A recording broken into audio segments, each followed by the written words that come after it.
Dawuh Rasul, ya Ali, hei Ali, idza dakhalta di mana-mana asub anjeun al masjid ka masjid, fabda birijkal yumna, di mana-mana urang asup ka masjid mimitian lebetna nganggo dampal anu katuhu.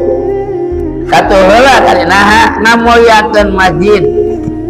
Masjid itu tempat suci, jalmi ge anu asup kudu suci. Leres teh asup oge aya etika, aya adab, aya akhlak kesembarangan.